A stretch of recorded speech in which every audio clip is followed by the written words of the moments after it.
welcome all of you to Student Government Day. And first of all, I'd like to say congratulations for being chosen, because people at your school, whether it be your principal, the guidance people, have chosen you and saw something in you as leadership quality and thought that you coming here and seeing what the process is will make you one of our leaders of the future, which is really, really important. That's what we're hoping that you see, and that eventually you can give back to the community here and show your leadership skills and help kids in the future. So it's really important to be here. But normally, when we have a school committee meeting, we start off by, the meetings are always posted. It's very important that people know when the meetings are and what's on the agenda. So those are important things. But we normally start with the Pledge of Allegiance, but there isn't a flag in the room, so we're gonna sort of pass on that. We pass on that. In a moment of silence, we normally recognize anybody that has worked in the school department who's passed on, because they've given a lot to the students and given a lot to the city by taking jobs and working in the schools. So we always do that of people that have worked in the past. What we normally have too is Mary Jules is our secretary. The mayor is the chair of the school committee, so he runs the meetings all the time. That's a big, important job. And then there are 6 school committee members that have been elected. Every year, every 2 years, there's an election. There's a process to that where you take out papers and say, I'm very interested in running for school committee and making a contribution to the schools in the community. And you collect signatures, and then you appear on a ballot in the, it's usually September, where you're, that's called the primary, and then the regular election. How many of you are 18 and already registered to vote? Yeah. And if you're 18 and you haven't registered, that's a really important start. Do that. Sometimes, I know myself when I turned 18, you know, my parents pushed me out and said, oh yeah, you have to register to vote. I was like, I don't really want to do this. But eventually I found out how important it is, and never forget to vote. Voting is really important. And that's how people get elected to sit at these seats here, so, yeah. And as the superintendent said, this is a good opportunity for you to see what happens in the city government. And as Donna said, it's very important to vote. I voted I registered when I was 18. I've never missed an election in many years. And it's very important to all of you to get involved. A friend of mine used to teach a course down in North Shore, and 80% of the 80-year-old people voted, but only 20% of the 20-year-olds voted. And that's important to you, because if you want to have a voice in making changes, you have to step up and have yourself be accounted for. You have to, you know, make sure that you have a voice in the city of Lynn. And as you have much more of an impact, I think, than you all realize. Things are changing fast. This is a very up-and-coming community. There's a lot of good things happening. The mayor has some big challenges down the road. A lot of development on the waterfront. It's a good time for you, as young people, to get involved and become aware. Now, also on the agenda, we usually have minutes, appointments, elections, and presentations. And these are things we address from the previous meeting, and it's our agenda for the new calendar week. And in your book too, if you want to look on page 6, that is the agenda for today's meeting. Someone has a question? Yeah, I was just wondering how old you have to be to join the council. And also, I was wondering, like, during these meetings, like, what is discussed and, like, what usually happens and what you guys determine? First of all, if you're old enough to vote, you're old enough to get elected. When I was growing up, there was a young man named Weber, who at 18 years old got elected to the city council. He went on to become councilor at large, and he's an outstanding attorney in the city of Lynn. So you eligible, right now are eligible to be a councilor or a school committee member. just step up, get involved, and do something if you want. You know, it's your choice. And in terms of the issues that we talk about, it's a broad range of issues. And I think a couple of the issues I think the students chose the issues today that are on the agenda that I know we're going to get to, but those I think are relevant to what we're talking about at our meetings. It's probably as relevant as any other issue, right? Absolutely. I'll be listening today intently because two of the things that are under new business is discussion on addressing overcrowding in schools. And any of you who are in the Lynn Public Schools know how overcrowded they are, especially in the middle schools. If you had gone through Thurgood Marshall previously, or Breed, or Pickering, you understand the conditions of the school, and also how crowded they are, especially Breed, if you were coming in. And also discussion on the school budget.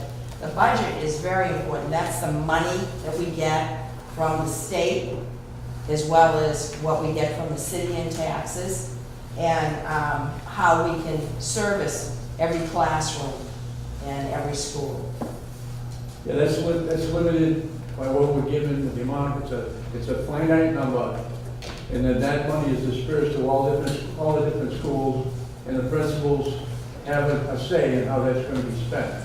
But the biggest factor is it's limited. So you maybe want more teachers, you might want newer textbooks.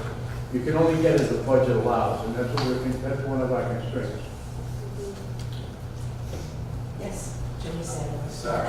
Me being the attorney, I know that you explained what Mary's role was, but we also have a very important role for... I just read that she's representing Attorney Myhouse. At the very end of the table she's representing Attorney Myhouse, who sits at all the school committee meetings as well as advises us for any legal issues. So, we can't just do whatever we want. We have to also obey like mass general laws, the city charter, things like that. We have to honor and obey. And so if we ever have questions about something, we would go to Attorney Myhouse. And I'm sure the superintendent would say the same, and he's had to a number of times speak to him. Yeah. So I guess the two things on the agenda, if they want to get into a discussion on that. If you look under new business, the first thing says discussions on addressing overcrowding in schools. So,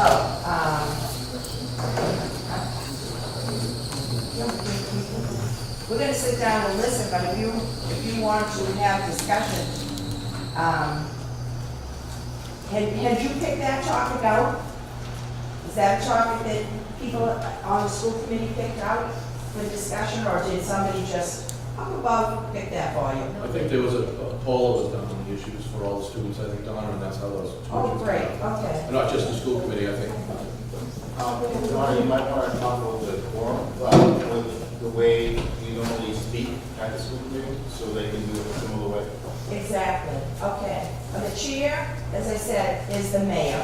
So the mayor, if somebody wants to speak, they would look down to the mayor, raise their hand, and the mayor would call on them and say, you could speak, okay? You basically run the meeting, so it's important not to let people get out of control, let the time, so that everybody's opinion is voiced.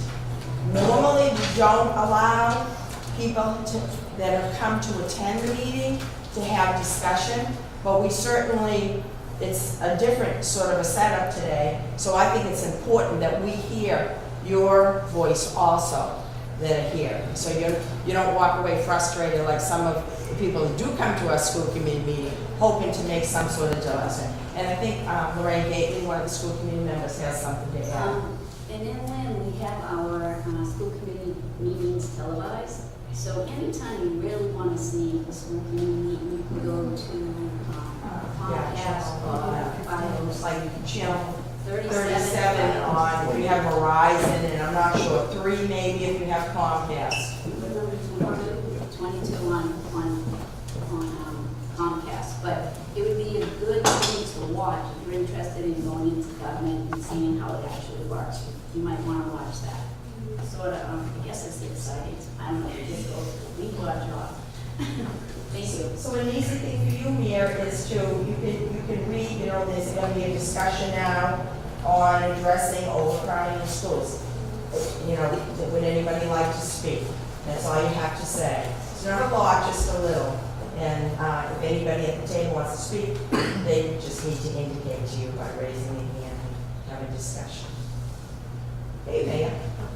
So the topic is about the overcrowding in Lynn Public Schools. Would anyone like to give their input on it? So why not build in our school? So for example, Lynn English High School has many cultures and many ethnicities.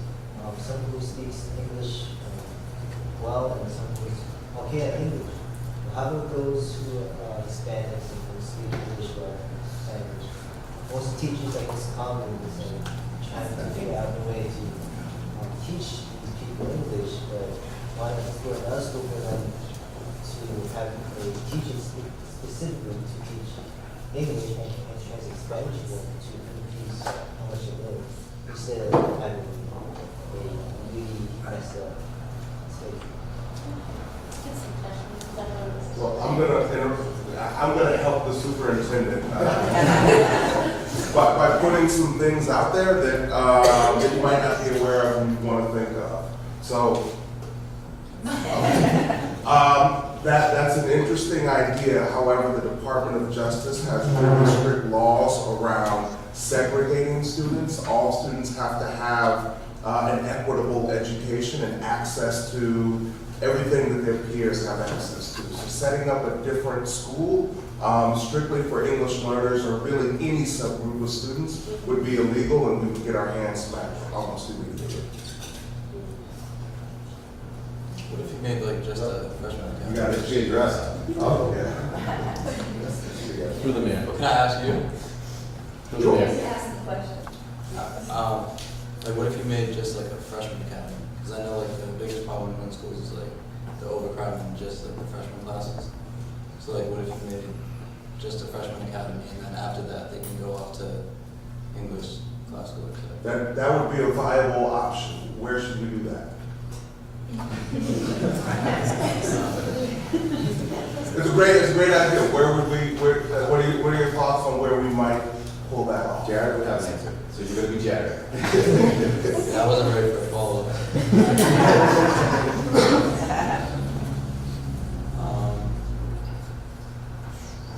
I don't know, next topic. Jared, do you want to offer some examples of some questions you might ask? Yeah, absolutely. I think were we to be thinking about an idea of a freshman academy, maybe we could put it back on the school administration to talk about what options they've looked at for having spaces for that would be viable to have students in, and what a process would look like if we were going to search the city. Who would we want to talk to? What would our criteria be for if we were going to select a space to put some structure around it? Because a lot of the times we don't have the answers, and particularly when you're tackling a problem as difficult as the overcrowding, part of what you can do on the school committee is to kind of get the ball rolling so that you don't have to have the answer yourself, but as a group, we're all working towards an answer.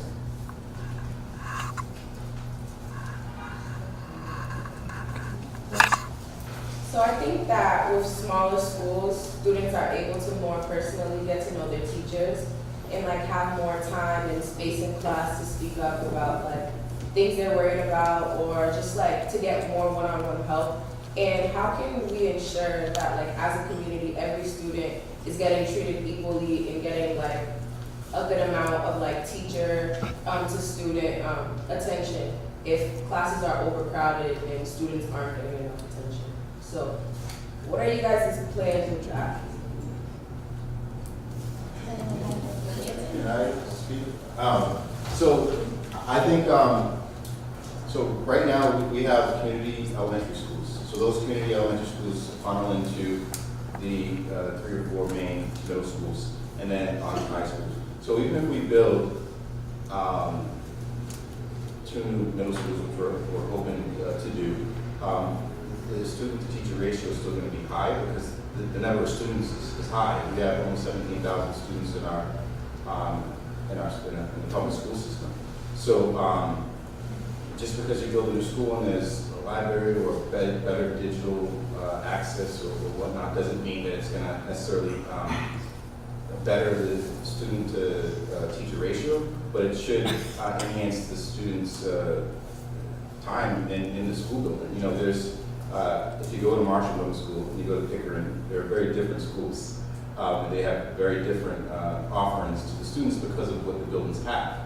But we still have bright students in both schools. We still have students that speak up and give that teacher's time. You know, it works both ways. We have to have a student that's willing and able to learn, and I believe that we have a teacher that's ready and able to help that student as long as that's there. One of the other things that you know, the teachers use different strategies as they're teaching their class. So if their class is so large, they might do a group activity or a peer share or all these different strategies help me to reach one another. They go on to, right now we're not into Google Docs. That's something I would like to push so that we can get every student on Google Docs so that they can get the education to address your needs for SELs. That's Sheltered English Immersion. Taking a course right now on that and Google Docs and all the tools that I can use so that a teacher could actually, in the classroom, take a Google Doc and take their native language and translate the document that's English, you know, like they're being handed, and then translate it to their native language so they can say, this is what they're actually saying, and this is what they're saying in English. So maybe we can bring them up quicker, I don't know.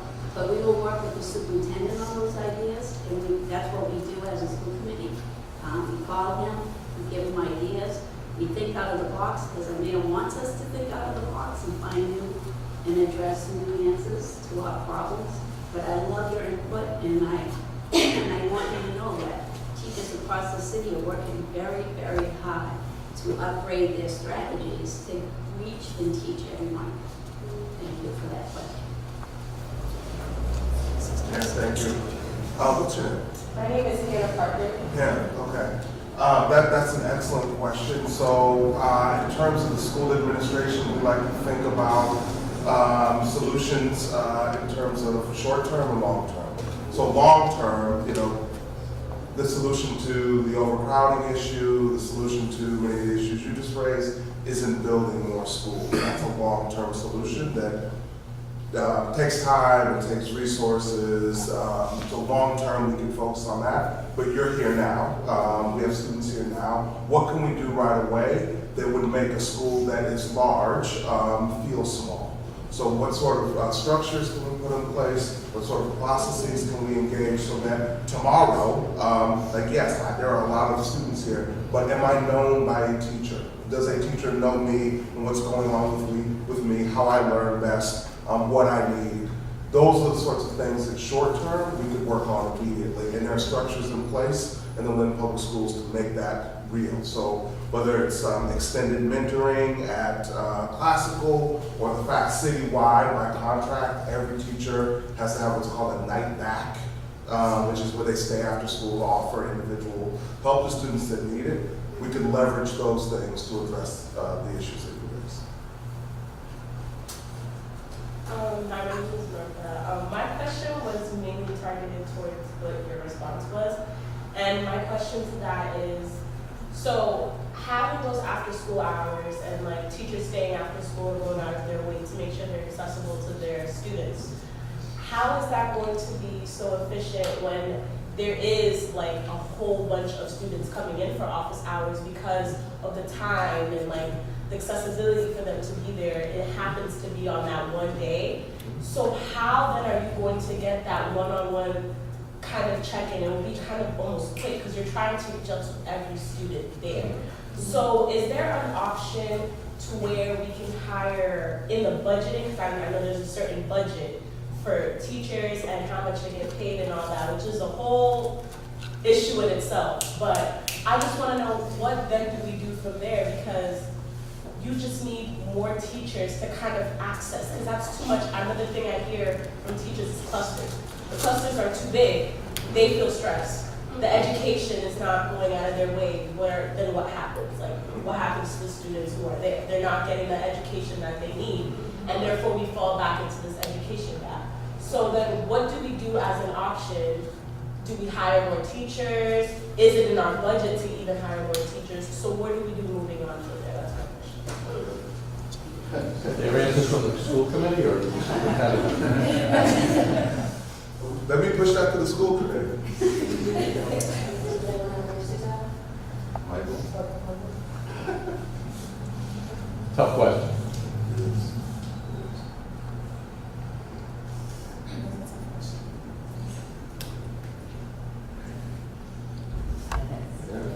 It is a tough question, and this is the second large urban district in which I've worked, and I'd say that's probably a universal challenge in large urban districts, to which there's no elegant solution.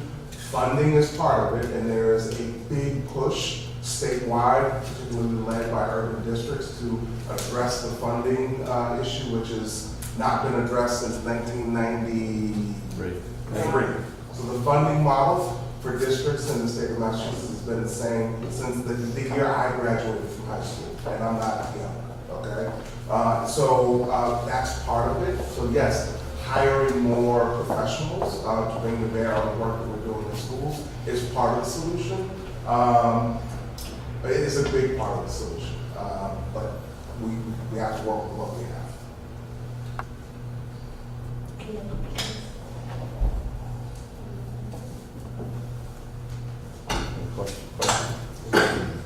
But I think like earlier someone said something about like students also being like a big factor in like them doing well in school, which I agree with, because if you don't have the drive, you can't really succeed. But then also like,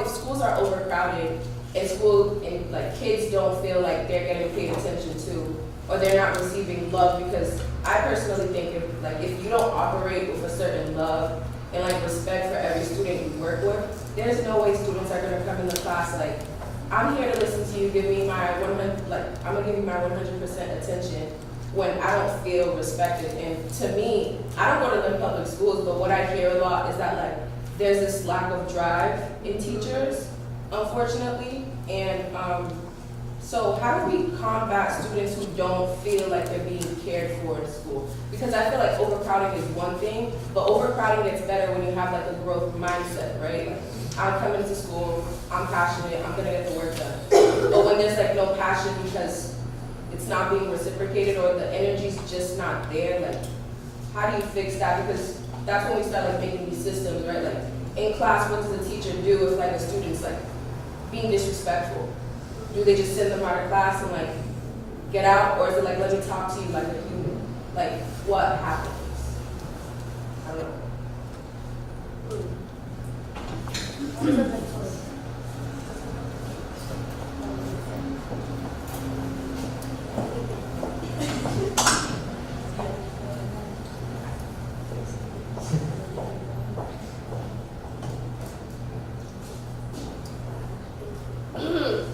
That was a very good point. I really like it. Personally, I feel like the first step is to hire teachers that feel some sort of connection to the students. You get what I mean? I feel like if you're gonna continue to hire people with like degrees, all that kind of stuff, a lot of the times they're there to chase a bag. You get what I mean? Like they're there to get their paycheck. They don't want to really like, not like they're not there to motivate, but they don't understand.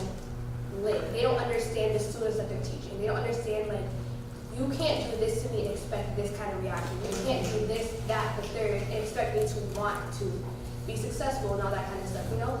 I feel like some teachers have this mentality like, oh, I can lead a horse to water, but I can't make it drink, you know? So I can lead you here, but if you're not gonna do it, you're not gonna do it.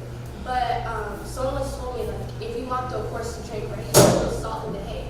give the students a reason to want to learn. So I feel like it starts with teachers that are willing to give the students a reason. Like I go to a kids school, you know, and like I can personally say that my teachers motivate me. Like they make me want to go to college. Like I can tell like they put a bunch of things in place so that I can be successful. And I just think it starts with hiring more teachers that are like that, you know?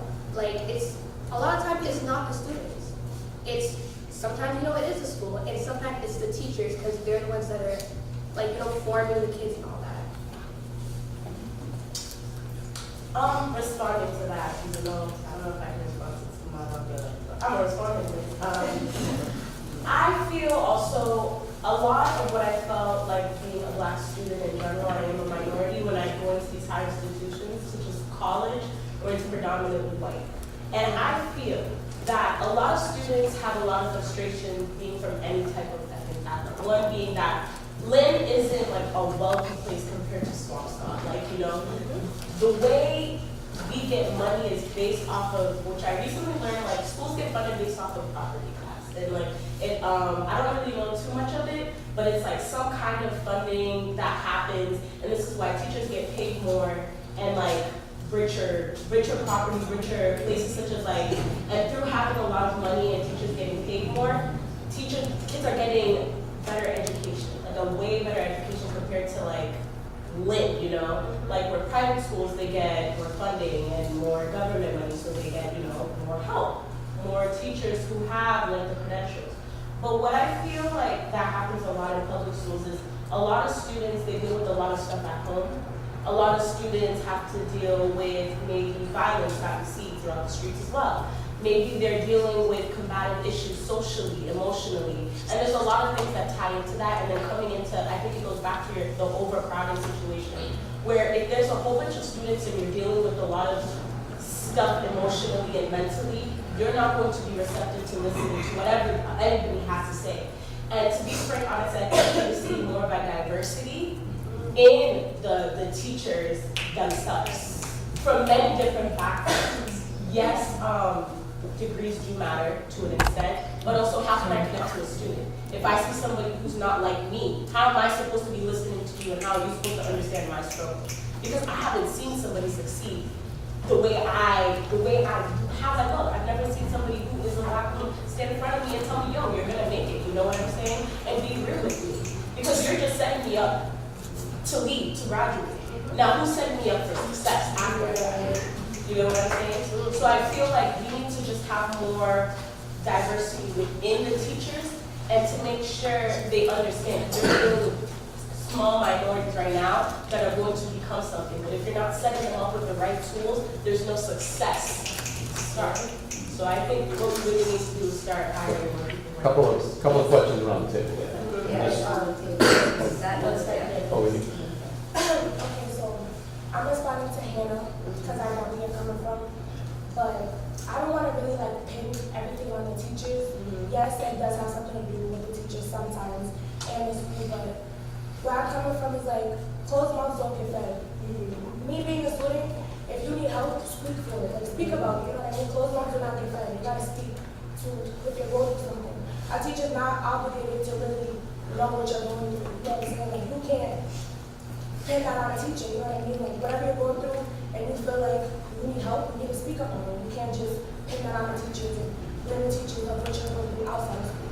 The teacher's job is to teach you, you know what I'm saying? And make sure you graduate high school, you know what I mean? Like be successful in school, you know what I'm saying? So anything that happens outside of school, you need to make sure that you explain to somebody and ask for help, and you can't pin that on anybody. They're not obligated to just reach out to you and make sure that you're okay. You know what I'm saying? Like if you need help, you gotta ask for it. The teacher's job is to teach you and be a teacher. You know what I'm saying?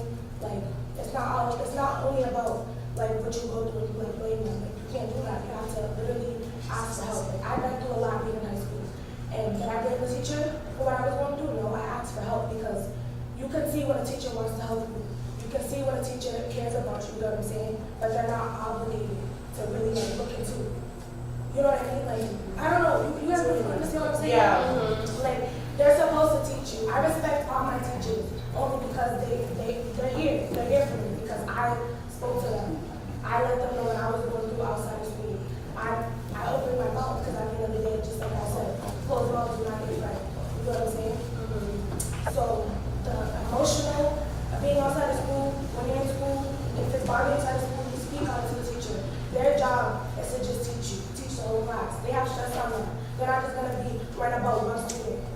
because what they're going through, you know what I'm saying, they have the whole class to cheat, just like you guys said, like they're overcrowded sometimes in classes.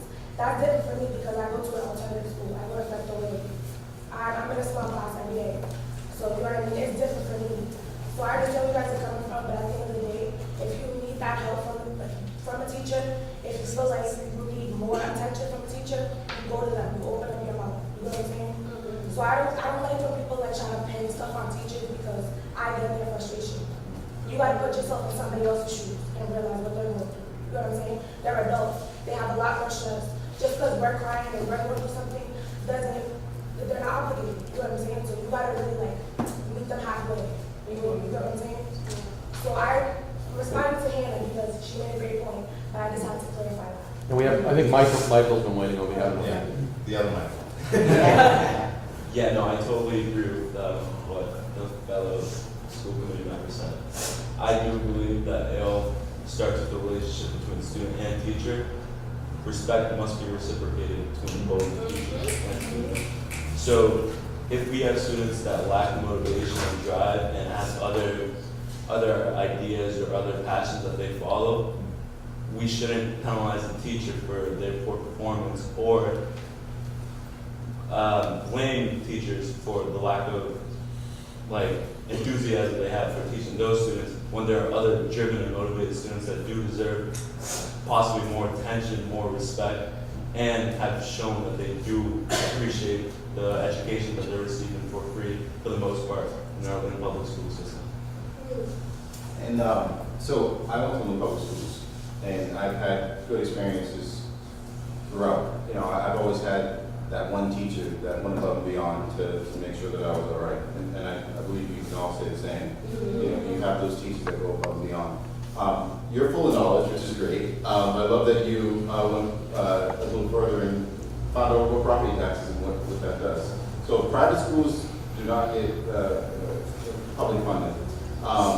But what happens is cities like Linfield, you have kids that go to private schools. Their families are still paying property taxes, so where do the property taxes go? They go towards the schools, which means that there's more money for more teachers and less students. So you have things like that take place. Dr. Dunbar talked about our long-term goals and our short-term goals. The subject you're talking about now, we're already addressing it right now. We're addressing the issues with minority teachers not being, I think you said 3% or 4% of our teachers are minorities in the public schools? It's 92%. 92%. So we're addressing this. This is something that we, when we hired Dr. Tupwar, he's hired by the school committee. One of the things we asked was, how are you going to increase the diversity of our teaching staff? It's hard because if kids aren't going to college to be teachers, they can't be teachers. Yeah. So if they're not there, they're not there. And if we're all going against the same pool of people, then they're going to go where the money is probably. So you have these hard-working teachers that aren't getting paid as much as the town over, but they're staying here because they care about you guys. So you're thinking about, you know, you're thinking about money, you're thinking about, well, hey, well, guess what? Someone's taking that position because they have a passion for you guys as well. So think of it that way as well. There's two sides to everything. We're also, we hired last year a director of social emotional learning. So we are dealing with that student that may or may not have an emotional issue and the teacher can't specifically focus on it. We have someone in the central office that is preparing a curriculum as well as a plan to address these students, okay? Because we can't just place everything on that one teacher. We have a team of people. We have an administrative building with hundreds of people. And their job is to give the teachers the tools that they need to teach. So instruction is one of the things that we curriculum, one of the things that we do. And that's important. So the long term is that we want every student to be able to come and feel comfortable in school, and if they do have an issue and need a space, that we give it to them. So some kids don't show up, and that impacts our attendance. So now we are now working with a place in Beverly that we don't have to suspend these students and keep them out of school. We put them in a place where they're able to learn coping mechanisms to deal with their emotional issues. Because again, when we go to school, we all have our own baggage, right? Yeah. We all learn differently too. I can go up there and try to explain a case and why the court ruled in a certain way, and you all might think of it a different way. And that's how it happens in education. But if you don't understand, it's important to speak up. And there are resources in our Lynn Public Schools that I know of that are there to give you guys the tools to stay on track. You know, your success is our success, and we're happy when we hear about students getting into Duke University, Harvard, or UMass, or even North Shore Community College, because you're taking a step forward. So I just wanted to share that stuff with those two questions, and you had a lot of good things to say as well, and Michael, great job. Thank you. I'd like to get back on the subject of the overcrowding. I'd like to ask the school committee, I think there's a lot of students here. Are you aware of the overcrowding in all the schools, and what do you think the solution is? I'm asking, are you aware that, do you think that there is overcrowding in all of the schools in the city? Has that been a problem throughout? Are you going down one? I'm just wondering if there's a discussion either from either side. Yes? So, yes, I believe that not just a certain school, but all of Lynn is aware of the overcrowding in schools and the city in general. I feel like obviously we see it more in Lynn English because we're most specialized with dealing with the ESL kids and the immigrant kids that come over. And it is a big issue because from our understanding, once we graduate this year, it's going to be even more overcrowded next year with more freshmen that are going to come in, with more kids that are just either staying behind even. So when it comes to dealing with it, it seems that there are a lot of suggestions, but I don't know if many of those suggestions can actually be made because it always comes down to the money. Because we're not, as she said, we're not, we don't get a lot of funding. We're not specialized like Beverly, like Swampscott, like Marblehead. All those schools have all the money that we have. We don't, and because we are such a small minority. So with actually dealing with it, I wouldn't give, I don't know a specific answer, but it is a big problem. Do you think we need to build new schools? Some say yes, some say no, some say, does everyone say no? I wouldn't specifically say build a school. I mean, is there, I have a question, what's being done with the old Marshall? What's that? The old building Marshall being split? was probably at some point going to be ripped out. That building is well past its even usefulness, and it's quite a danger. We have and then another question here. And then I'd like to see why we don't have to build any schools. Okay, I mean, I think we should, but just like she said, and they said, like, it all comes down to the money situation, you know what I mean?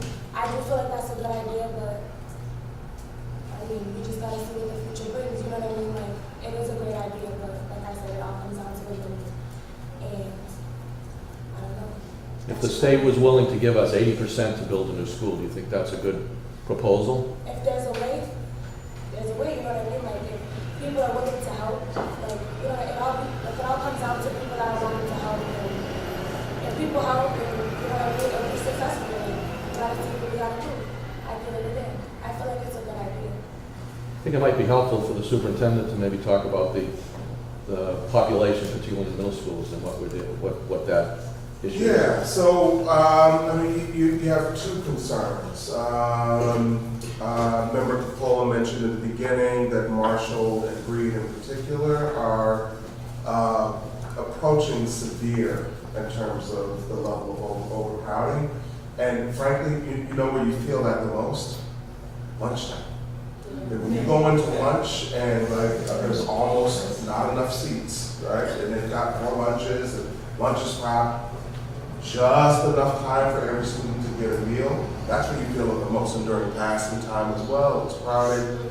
Then you, of course, you have your classes, which are average or around 30 students on average. Which, having once taught in the Boston Public Schools, I can tell you, having 30 middle school or high school age bodies in a classroom, it's tight and it's hard work.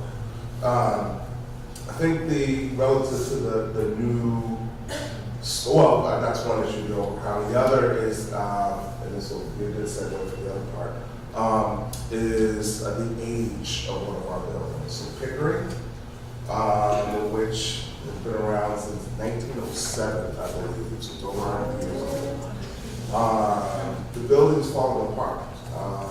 There are aspects of it that present real safety hazards for students. That aside, if you just sort of orient yourself as a teacher teaching in a building that was built over 100 years ago, the number one thing that goes into buildings that age over the summer to kind of keep it updated? You know what the number one thing is? What? Outlets. Right? So you think of all the things that we need to plug in for, whether it's a computer or whatever, that wasn't, that thinking, that mindset wasn't around 100 years ago. And so just teaching in a building in the 21st century that wasn't built for teaching in the 21st century, labs, bigger spaces for more collaboration and movement within the classroom or because of the lesson, you can't do that. And so I believe, and I'm gonna need someone to keep me honest, Lynn Public Schools, I believe we have 7 buildings that are over 100 years old. So, I love you all like I do my own family, but I would want to sit down and have a real long conversation with someone who didn't think that we needed new schools in the city. I think our students deserve to be taught in environments that reflect 21st century needs, not 19, what I was using. Yeah, both times I didn't go to Pickering, I went to St. Mary's, so it's a lot smaller, and then now I'm at Costco, which is a lot bigger. But both my sisters go to Pickering right now, and they're like saying that the school is like falling apart, and so I think we need new schools. I think it's better to make a new school because with all the architect and design for all the technology, we can input that to the new school that we can build. Rather have that than keep spending money on a building that's always being damaged. Because if you put all the money to repair a building that's always damaged, you're losing a lot of money in the long run because it's going to keep falling apart. Rather than just build a new school that has a better structure, that will, it may cost a lot of money now, but long term, on basic economics, the school that you keep spending to repair is going to cost more in the long run than the school that you just, expensive for once, but in the long term, it's going to last longer. And also, the population with that, it can decrease the amount of people going to that old school and then put them in the new school, which can solve the population issue. That's my opinion. So I agree that we do need new schools, but one of the big questions about it is where are they gonna go? So are we gonna tear down those 100-year-old schools? How long would it take for them to get down and then rebuild them? Where are we gonna get the money? Or if we're not gonna tear them down, where else are they gonna go? Are there any locations in mind right now?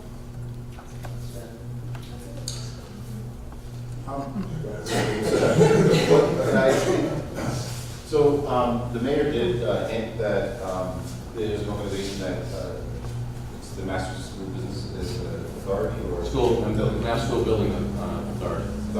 That if approved and we go into this program, they'll reimburse 80% of the cost for the school. So if it costs $100 million, they pay 80, pay 20. Like John Ford said, that $20 million we'll probably spend in the next 5 years on these schools already to, if a brick falls, it happened in Avon, I think, we had to send someone there right away, and that costs money. So every time we have to repair something, the oil, we had no heat in one of our schools in the winter, all that stuff costs money. So we have to think about long-term goals. And the mayor last month introduced his a 5-year capital investment, which school buildings are city buildings. So they're also included in this capital investment. And in order for our city to be strong, we have to invest in our capital investment. This is our property. We're all taxpayers. It's our property. Literally, we own it. Okay? So don't you want the city, it's our responsibility to maintain these buildings and make sure that they're functioning the way they need to function and they're doing what they need to do. Again, these are the city of Lynn is just the name. What makes the city of Lynn is every single one of you. Okay, without us, there's no city. So we have to understand that the investment that we make, if we're gonna get $80 million to build a school from the state, take it. If we have to raise 20 million to pay for these, I think that would probably be 2 schools, right? Roughly around that figure? Number was about 140. 140, so 140 million. Plus million for the 2 schools that were proposed a year and a half ago. And we had a vote 2 years ago for 2 new schools. We already have like a roadmap to where these places could be. We could build where Big Run is. We can build in these other areas that we have. Again, we have a roadmap. We just voted to submit an application to this organization again to see if they'll give us some money to build 2 new schools. But one of the things that you need is support from your community. And I think that the biggest issue that we have is misinformation. People think that we have to pay the full amount. People think that we're going to take the property from people that lived there for a long time to build these schools, but we don't even know where we're going to put them yet. So, you know, it's a process. It's going to cost money, but it's an investment. And if people remember that part, it should be helpful. But we got to get more people on board. So it's important to get the proper and accurate information. Thank you. Another question in the back. So at first I was like, okay, totally negative. I'm not a part of this build school game. Like, I'm not a part of it. Then I thought about it, and I'm still at crossroads. And I'm gonna create a rebuttal because yes, building new schools. Okay, we build them, right? So once we build these schools, there's a whole bunch of schools. We still have a lot of kids. There's a lot of people currently right now going into Lynn because of how small it is. Things are much cheaper compared to like Boston. So everybody comes to Lynn, goes to Boston to go work. There's still an overcrowding. That doesn't kind of deal with the situation. Because now what you're gonna have is more schools, then you're gonna need to fill it up with students. Because you know it's based off of every student, like there's certain money that comes with that. If there's not a lot of students in the school, you don't really have something to build off of for like, as like, I don't really know where I was going. Well, I just a bit right. But anyways, I was saying like you need a lot of students to basically be in a school. So Lynn is just overall as a city is just overcrowded anyways. We have a lot of gentrification happening, a lot of things happening within the city like already, you know? So I feel like building a new school, that only solves one issue. There's still multiple issues that come after that. Because then you're gonna need to find teachers with a lot of credentials behind their back because you're teaching like, you know, students, you're trying to complete that education gap. That still doesn't fix the education gap that we have within Lynn public schools, even charter schools as well. We're not gonna be fixing like, you know, with like that diversity part. Remember how you were talking about people who want to be teachers and stuff like that. How are we going to like, and then all of that comes out of like our budget for the school. So then how are we going to give out money and people actually wanting to teach us if the money's not even there? There's just a lot of downfall that comes with it. So it's like, I'm kind of at a crossroads because, you know, if we do get these schools, what's the quality of the education? What's the quality? If teachers aren't getting paid, what makes you think they want to come and teach a whole bunch of kids that aren't benefiting them? How are they going to feed their homes? How are they going to feel inspired to really teach kids at the end of the day? And then when we deal with that, that all comes out of our school budgeting. Now, how are we going to even pay for all the extra stuff that comes with it? So I feel like you said to handle one situation at a time, but opening up schools, that's handling a whole bunch of like, that's not going to handle a whole bunch of situations if we're just assessing one issue at a time. Because that's just opening up many issues that are going to lead and fall back after it. But then at the same time, we do need it because God forbid somebody got knocked by a brick or Pickering. We're paying, we're getting sued. Somebody could be taking sue us. And I don't think that's in our budget to be having that, you know? So I just feel like there's a lot of combativeness that can happen when you open up schools, although there's a lot of benefits. So what do you do with you? Patrick, can you also just explain that Kevin is normally at the table with us too? Yeah, so at every school committee meeting, there's actually a few people, 3 people missing. The 2 deputy superintendents and then the business manager who's responsible for finance for the Lynn Public Schools. Can I just briefly, unless, So I think, in life, right, we're gonna have to weigh decisions and do, where do the pros and cons come down? And I would say relative to building new schools in the city, the pros far outweigh the cons. Years ago, and I'm gonna jump back to your question about where would we build a new school even, there's not a lot of space. There's something called a feasibility study that's engaged as soon as you're invited into the building a new school process with the Mass School Building Authority. And through that process, they engage in a deep analysis of where it would be feasible to build a school if that's what society is going to happen. But one thing they also do is what's called an enrollment projection. And they get these statisticians, these actuaries or whatever, who do all this math and all of this research and say, we think you're going to have this many middle school students over the course of X number of years going forward. When we last engaged that process, they told us we need not just one replacement for Pickering, you need a second middle school also that was going to be built next to the Tech at the command school there. So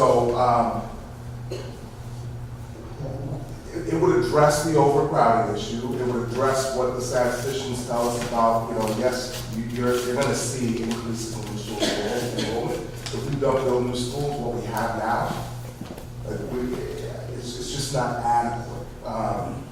And it does come with costs, like you have to staff those schools, you have to, there's budgets, there's materials, technology, but we build that into our budget going forward. Each year we engage in a really rigorous budget process. We would build that into our budget going forward.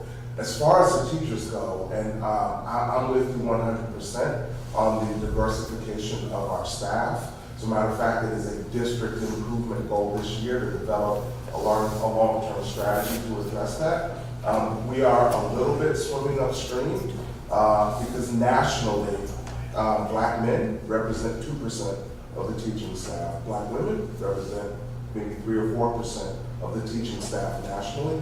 It's just not a profession that people of color are gravitating toward in large numbers, and I think that stems back to, you all learned about Brown versus Board, when desegregation, when the schools were integrated, scores of African American teachers were fired, and the percentages were high then, went way down, because they have not come back. And so that's where we are. And we're not the only district who's interested in doing that. And so people are competing for the same small pool of teachers. I happen to think, and we've talked about this at the school committee meeting, our richest resource is actually sitting in this room right now. Like, our richest resource for teachers going forward are the students who are in the Lynn Public Schools now, and the extent to which their experience is meaningful, the extent to which their experience is inspiring. They might feel some sense of inspiration to become a teacher. That's just my own theory related to that. Can I just kind of so the second part of your comment was that gentrification and all this stuff. Well, that is city side. So the city side will create zoning and whatnot to make sure that whatever we're building, we understand that we have overcrowding issues. So a lot of things you see being built are one bedrooms because you can't never move in with a family in one bedroom. But they're going to bring revenue to the city. That's going to increase property taxes for the city. So there are things that are out of our control on the school committee, but is in the mindset of the council. So we try to work together with regards to what the need is. So it's not a secret that there's an overcrowding. It's not a secret that we need new schools. And even without the development, the research that we had to do showed that we had a need for 2 middle schools. We have that need going forward. So it's not going to be like we're going to have 2 buildings. Well, I don't want it to seem so bleak. I'm always like we have to have some silver lining here.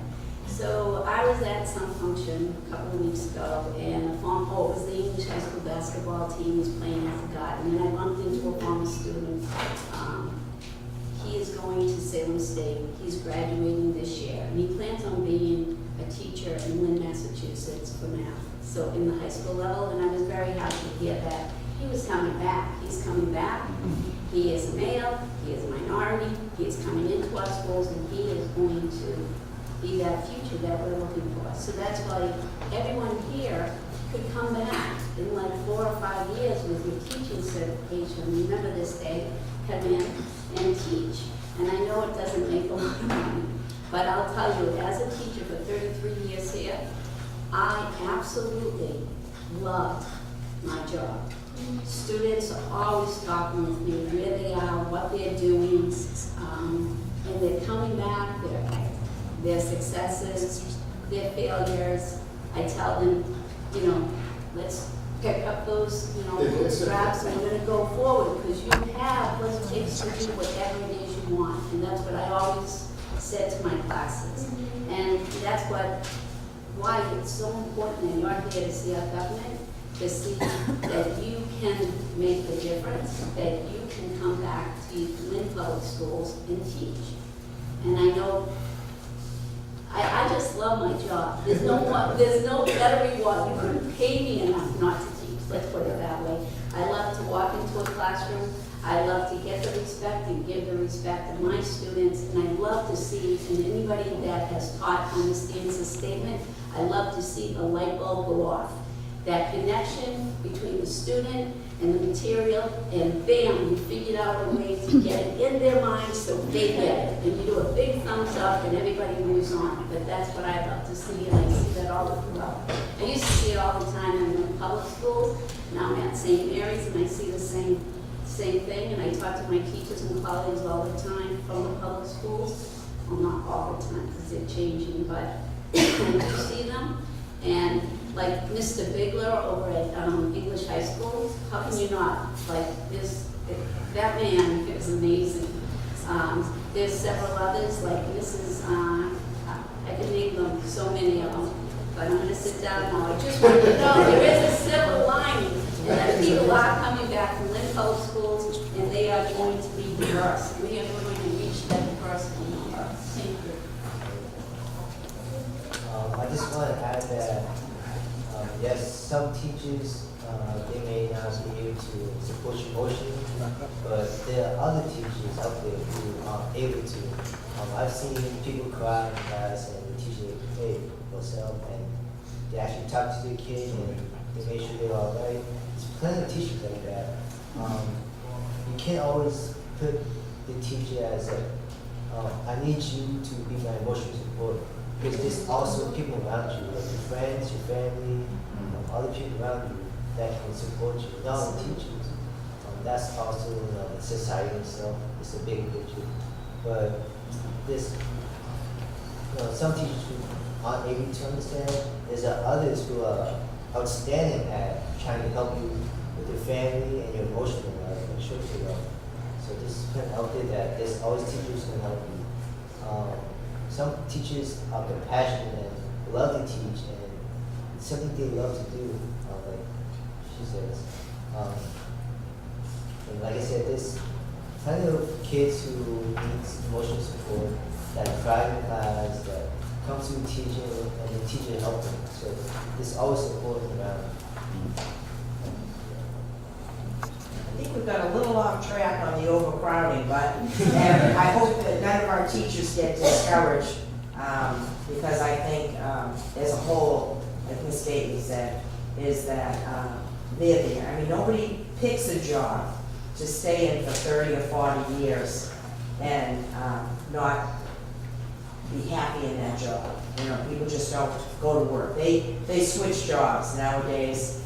You wouldn't stay in something.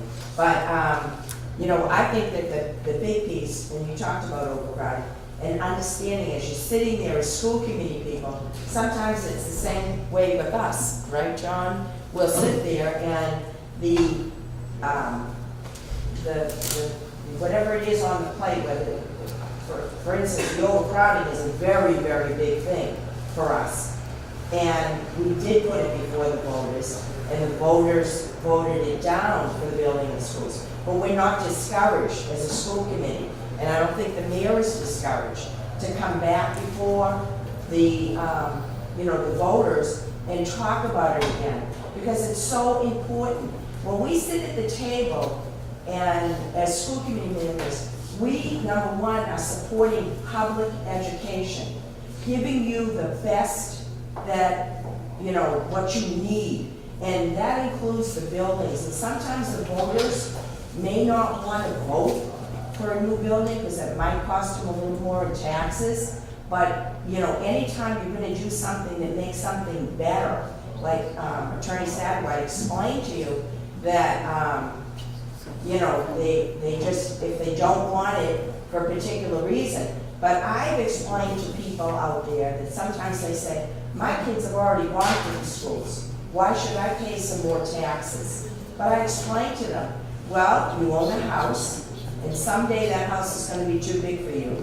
Your kids aren't there any longer. You're going to be selling it to some family who's coming in with young kids. And you were saying about people that are moving in here. We have a lot of people moving into our community and with kids. And at some point, they're going to look at our schools and say, those schools are really outdated. And at some point, they won't want to buy into our community. We don't want that to happen. We want to give you the best schools. We want to give you the best education. And I hope you just got a little piece of how important it is to, be on a school committee or in city government in any way and contribute and give us, give our community the best we can. Sometimes we all get discouraged or we're upset about something that happens in Lynn, but it's still our community and we want the best for it and we want the best for you students also. And I think if you're looking at the decision to make between new schools or refurbishing the ones we have, to me, the simplest position to take is the money that we're putting into these old 100-year-old schools, just like pouring money down the drain. It's not gaining us anything, it's only buying us a little time. The new schools, as the superintendent said, brings us into the 21st century for education. So that it's not just new schools versus old schools. I mean, the taxpayers are paying a lot of money right now, dumping that money into the old schools, and it is a dump. I think that's just another thing to look at. We just have a couple of minutes before break time, so if the mayor wants to just wrap up and And you're then- gonna head down. That'd be great. Then we're gonna take a picture. Oh, okay. They should do a motion to adjourn so they can understand. how Oh, it's okay, done. right, exactly, yeah. So it's called, The mayor asked for a motion to adjourn. somebody want to give a motion to adjourn? You're doing the motion to adjourn? Is it like, original? She just called on you, so You're making the motion to adjourn. motion to adjourn. And then, Second it. anyone second? Oh, yeah, then they say, yeah. Anyone second? Second. Anyone? All in All favor? in favor? All in favor, say aye. Meeting is in.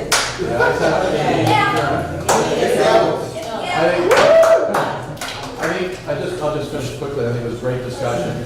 And I think hopefully you understand that there's a lot of issues that aren't necessarily black and white. They're definitely gray, and there's so many different sides to those issues.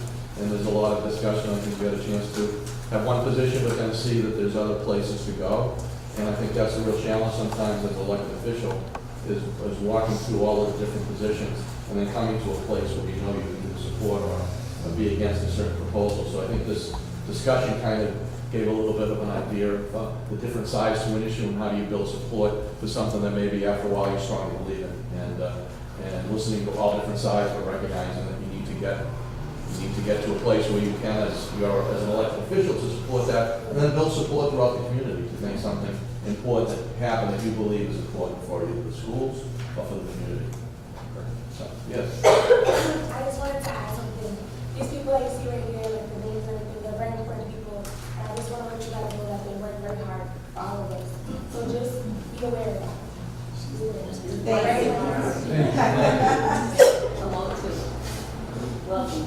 We have Dr. Tutwiler, who's the superintendent of schools. We have John Ford, who's also a school committee member. And we have Mary Jules, who is the actual Mary Jules, secretary of the school committee.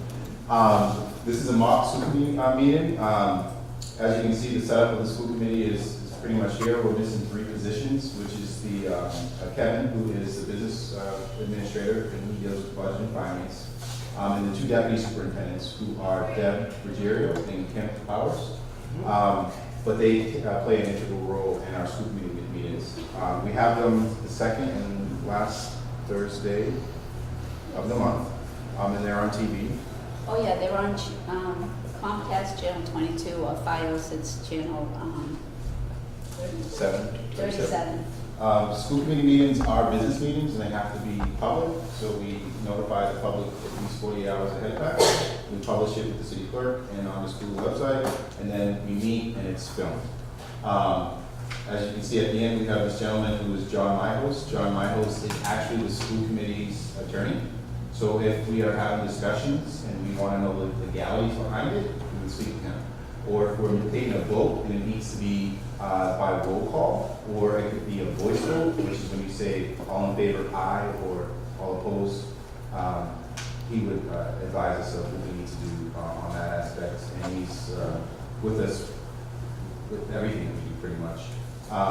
And then we have Brian Castellanos, who's a school committee member, Jared Nicholson is a school committee member, Donna Capola, as you heard earlier today, she's 20 years now on the school committee.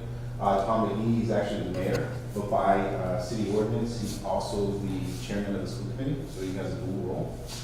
We have Patrick Tutwiler, who is the superintendent, and he's right here. John Ford, who's been on the school committee forever as well. Michael Satterway, myself, Warren Gately, right here, and Mary Jules. Each school committee has an order of business. You want to go over that? So if you open up to in your booklet to page 6, there's that order of business. Usually, if there's a flag in the room, we salute the flag. And then we have a moment of silence for any school teacher or any school employee that may have passed during the 2 weeks that we were on meeting. And so we give them a moment of silence. After that, we go over the past minutes of the previous committee meeting, and we go to approve that and move it forward. And then if there's any appointments or elections to a new position, we vote in group on that. Then we go to presentations, and Dr. Tutwiler, our superintendent, will introduce the people that are doing the presentations. And the mayor would mention it first, and then he would introduce. Then if there was any unfinished business that we had at the past meeting or previous meetings, and we want to bring it up, we put it on the agenda in advance, and then we can discuss it. But we can't really discuss it if we don't put it on the agenda in advance. Some of the things that are unfinished business are things at the table. So say we're having a discussion and it's not going anywhere, or we don't have all the information we need, we take a vote to table it, and so then that's unfinished until we actually discuss it. So a matter is either accepted or not, and there's no in between. So while it's in between, it's tabled until further discussion. And before we get into new business, we'll just explain what takes place at the meeting. As the mayor is the chairman, he directs the meeting, okay? So if any of you wish to talk, you would have to get the permission of the mayor first, okay? So permission is just an acknowledgement. So once we open up discussion as to these 2 topics that we'll talk about in a moment, the mayor will look and say, Member Satterway, you can speak, or Member Capola, you can speak, and that takes place. And if the mayor wants to speak, or wishes to speak, they would move that gavel to someone else so they can be called upon and able to address the topic at hand. So it's a fun process. It's going on 2 years for me, and it's great. It's able, you guys impact the education in the city of Lynn. That's a big deal. So it's going to be a fun mock trial with the 2 discussions. The new business that we are going to discuss. I'm sorry. Can I rudely interrupt? Right ahead. I think this would help. Does everybody know what the school committee does? No hands? Or no, excuse me, let me rephrase. Does anybody know what the school committee does? What their role and function is in the city of Lynn? I got $100 in my pocket. Don't be bashful. If you know, raise your hand. And if you don't, that's okay. Someone want to take a wild guess? The mayor. Okay. They make decisions of how our school, how like, from like public schools are gonna like work, or they're gonna like study. That's a good start. Go ahead. I was gonna say they create rules that all schools have to follow. Policies, yeah. Anyone else? So the school committee is a group of elected officials. So all the school committee members are elected at large, okay? I'll give you a background, I know Dawn did it last time. If you're registered to vote and you're 18 years of age, you can run for office. You can run to be a councilman or you can run to be a school committee member. You pull papers and you get signatures. And if you get enough, you get put on a ballot and you go through the primary, then you go to the general election and then you get elected, okay? The school committee includes 6 elected officials in the mayor, so 7 total, okay? And we create policies, we hire a superintendent, we hire certain key roles as well, we are tasked to assure that we implement and create policies that the state wishes us to do. Destiny is one of them, and the Board of Education. So it doesn't sound like fun, but it's fun as you go on. Destiny is the Department of Education Secondary, that's right. Department of Elementary and Secondary Education. Secondary Education. And they write the laws and the rules that we have to adhere to. One thing with this new superintendent of schools that we have, we're really working hard as a committee and as a superintendent to work and collaborate with one another so that we can move our schools forward and address the issues. That's perfectly stated. Yes, and when we have our nomination papers, we just pull them, and we have to get citywide, like so many from every ward, and then we get them on the ballot. So anyone that's 18 could go on the ballot if they got the right amount of nominations by people in the city. The school committee is also in charge of the budget, so we have approved the budget that is used to spend on the schools, and that's a big part of our job. Obviously, like I said, and Maureen said, collaborating with the superintendent.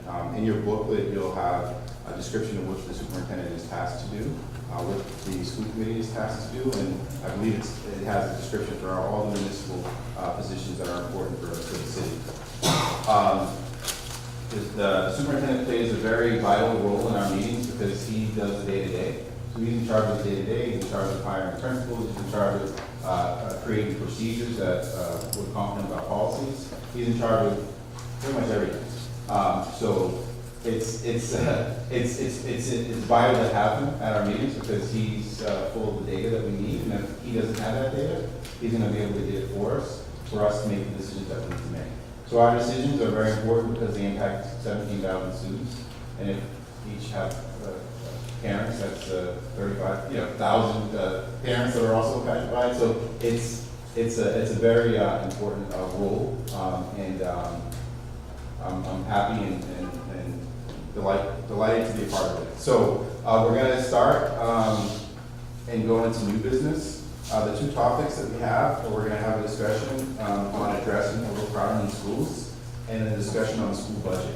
The last mock meeting we had, we allowed for the audience to participate in this, and we're going to continue on with that. Again, you need to get the acknowledgement of the mayor and be called upon, and you can be addressing the topic at hand.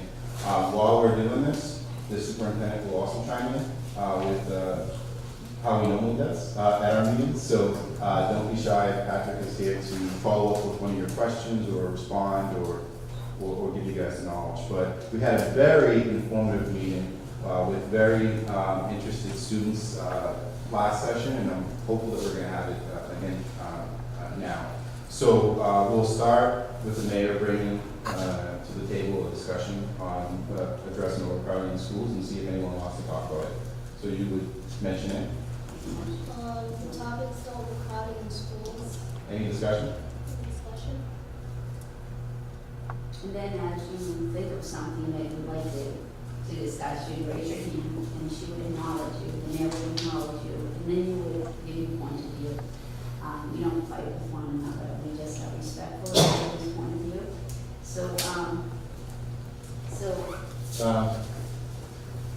Yeah. Let me just set the table, okay? Overcrowding in the Lynn Public Schools, let me define it this way. Breed Middle School, Marshall Middle School, Lynn Classical, Lynn English are all overcrowded, right? So that's the vast majority of the secondary schools in the city of Lynn. And by overcrowded, I mean buildings that were built to accommodate a certain number of students. We are well beyond that. For example, Breed, I believe, was built to accommodate maybe 1,000 students, and they're approaching 1,500. English was built to accommodate maybe 1,300 or 1,400 students. They're approaching 2,000. Okay, so any discussion on overcrowding? Anyone have any ideas on how to correct overcrowding? I have, they gave us some questions, maybe we can put these up there. Where are the possible sites the city can look to build a new school? You're the mayor, so you have to, can you call him the mayor? Yeah, you would call him the mayor. Okay. Since the old Marshall has now been emptied, can we make some type of school there? Either a high school, it doesn't have to be too big, or another middle school. Does anyone have any response to that before we go to Patrick? How overcrowded are the middle schools? Or are middle schools not as overcrowded as high schools? You want to do the two? So Reed and Marshall are middle schools. I just spoke to those. The other, there are actually 4 middle schools in the Lynn Public Schools. Reed, Marshall, both overcrowded. Pickering, which is full. I wouldn't necessarily say that it's overcrowded, but that building is more than 100 years old and falling apart.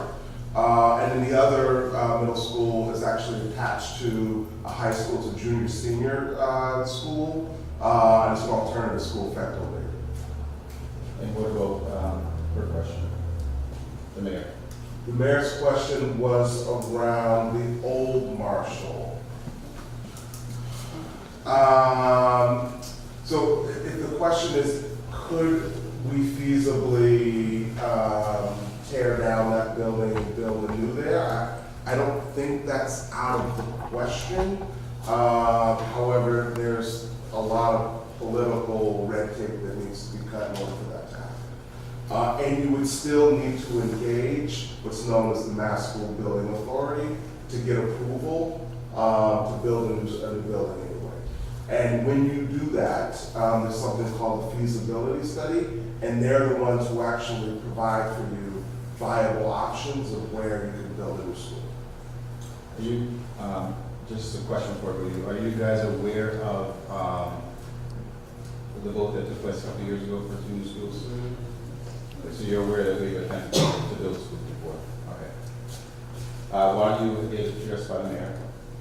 Has there been any consideration of possibly extending schools such for instance, Lynn English? The whole field behind Lynn English. Is there any way that maybe we could extend it to the edge of the parking lot and then maybe just add more parking space behind it that extends a little bit into the field?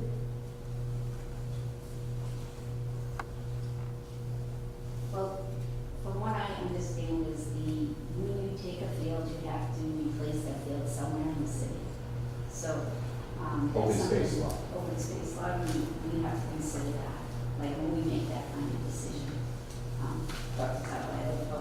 We all about to get off. But, yeah. A real education in the inner workings of buildings and that process. Anytime you do any sort of, whether it's a renovation or an addition to a building that exceeds, let me make sure I get this right. $2 million? No, it's a percentage of the value of the building, then you have to bring that entire building up to code, which means ADA, American with Disability Act, compliant. Which, you might think, okay, geez, we can build an addition, it's only, let's throw out a round number, $500,000, but doing that throws into play a whole bunch of other things that have to be done. For example, right now at one of our elementary schools, we got what's called an accelerated repair grant to do a brand new roof and windows. That kicked into place that same situation where now we want to get the money for, because that's coming from the state free of charge, a percentage of it, the new roof and windows, but because we were over that threshold, we also have to do a lot of renovations around the school to bring it up to ADA code. John, you want to Yeah, we looked at that at Tracy. We were gonna do major renovations at Tracy, but the cost of the renovations would have put us over the ADA compliance. We would have put an elevator in, wheelchair ramp. We couldn't afford to do it. That's a limitation. The other thing is, as Lorraine said, when you take parkland, you have to replace it. You have to identify it as parkland, request permission from the state grants you permission, but then as part of that permission, you also have to designate somewhere else if you're gonna replace that parkland. That was an issue with, for example, Barry Park. That's a large piece of parkland. You now have to replace the size of that field somewhere else in the city. And the big issue in Lynn is we're very land poor. Yes. We found 13 sites for the marshal at the time, a couple of years ago, and we took those 13 potential sites and we whittled them down to 2. And then the 2 were rejected by the people, so we never got a new marshal, but. New pickup. I mean, the pickup. Yeah, We got the new marshal, we got the pickup. But, and people see new buildings coming up. I know KIPP built a new school in the Highlands, and there are other private schools and whatnot are being built. There's different requirements for us as a public school. We have to build buildings that will survive 50+ years, while other educational institutions don't have to comply with that. So when that comes into play, it's tough. They're called mandates. They're state mandates that we have to follow, unfortunately. So let's get back in. The big thing too is we can't solicit private funding. Correct. We have to go through the Massachusetts State Building Association, MSBA. So we can't, like in the case of KIPP, that was all privately funded.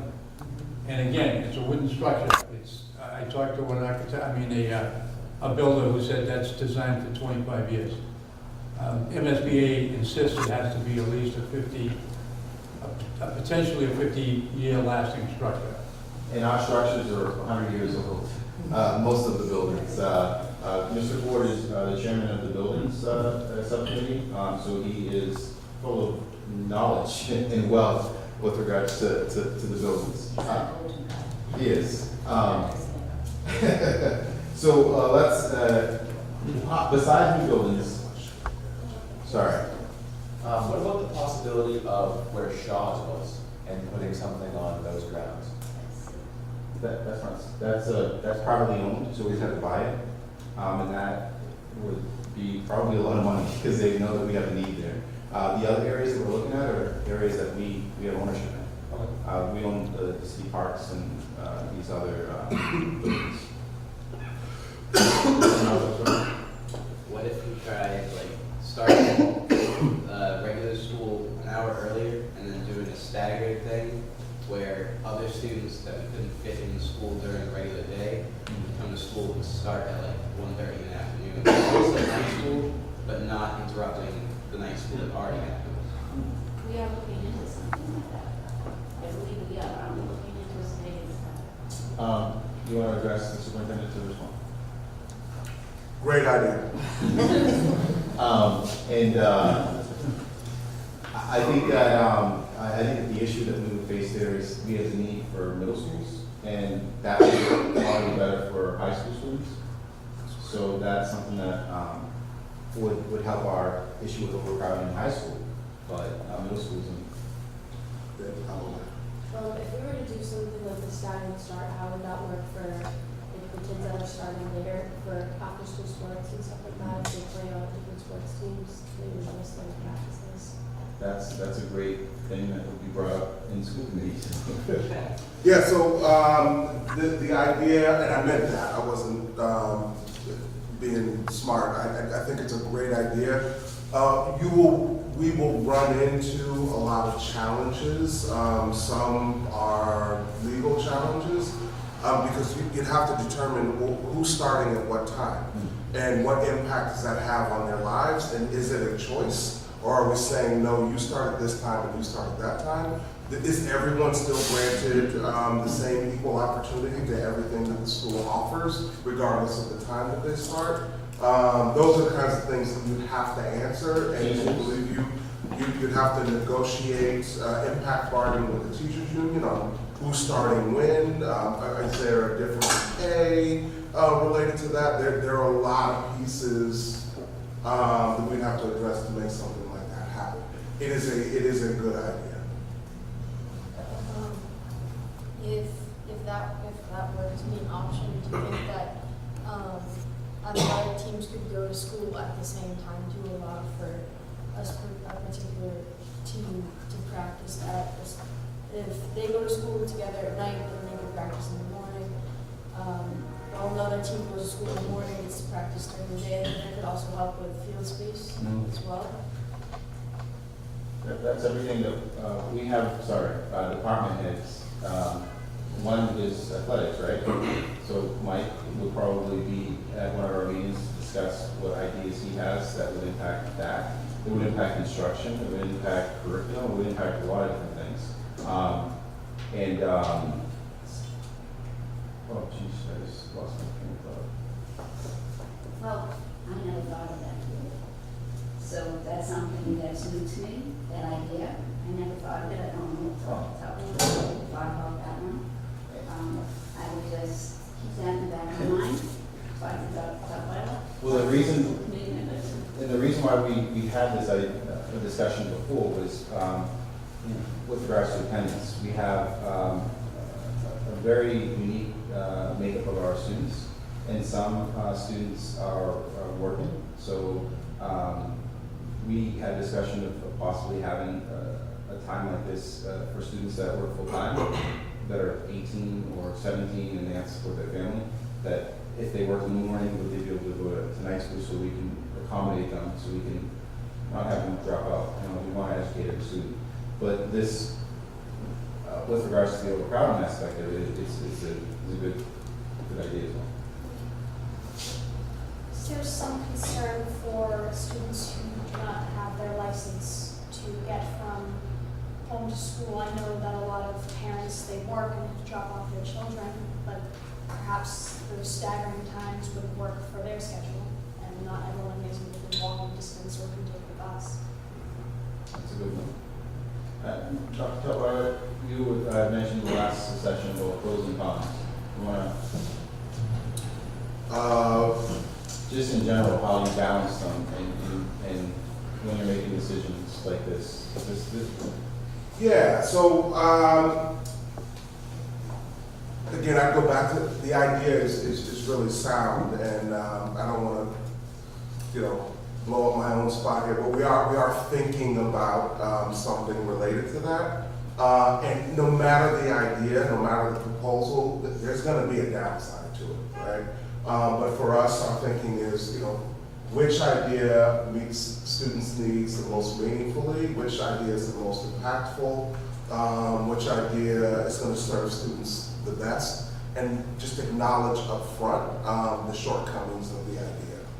So in a situation like this, you know, what I would imagine is not necessarily a whole school staggered start. We're you know, intimately familiar with groups of students who work many hours and have a really hard time getting to school, you know, first thing in the morning. And so would we want to think about a school within a school that has a later start time and a similar dismissal time? And is there a way to think about alternative ways to give those students credit? So it's almost a shorter school day for those students, but it's accommodating their learning needs while also recognizing their hierarchy of need, because for many of these students, they need to work in order to live, right? And so, like, hey, I have to work, I have to sleep.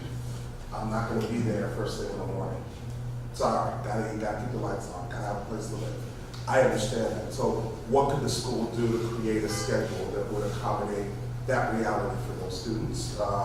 And in that situation, like again, it wouldn't be the entire school. These are students who have transportation means and are typically a little bit older students. I agree with that. Any other ideas on how to address overcrowding? Have you ever considered like maybe making a program with schools in other towns to maybe take on, like that aren't as overcrowded or aren't overcrowded to maybe take on the students from Lynn? Would that be possible?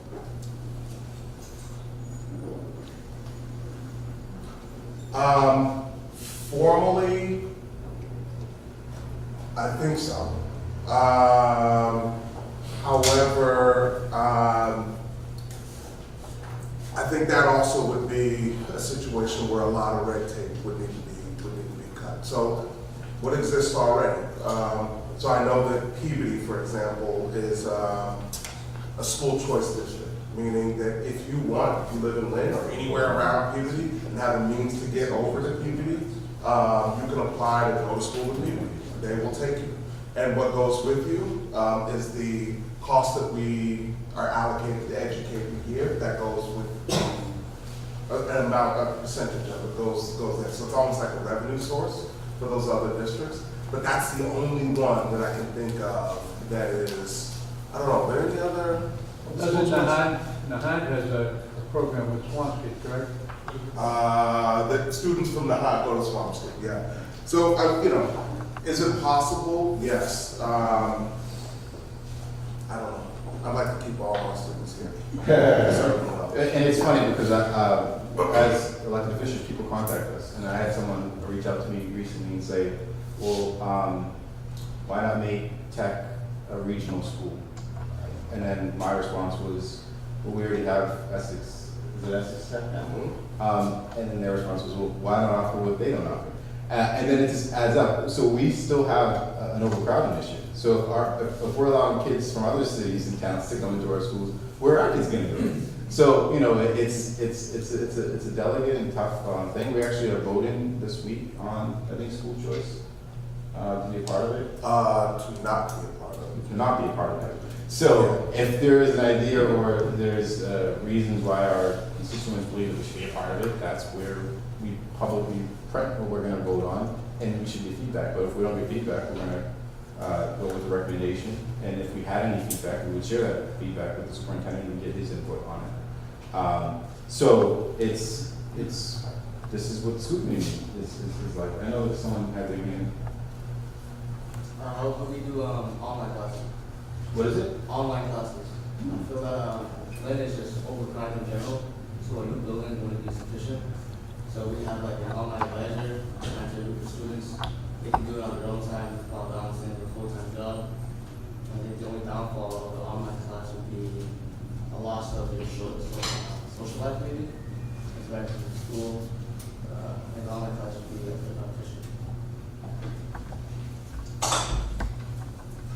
We actually do have that in the form of Apex. I don't know if anybody's familiar with that.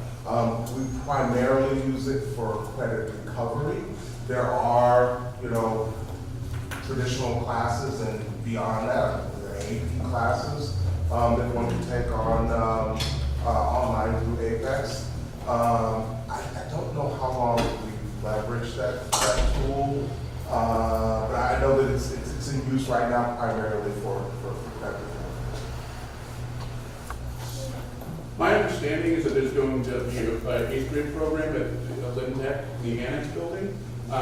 What kind of relief is that going to provide to the middle schools? And additionally, is there any concern that it's going to be overcrowded in the Annex more than it probably is now?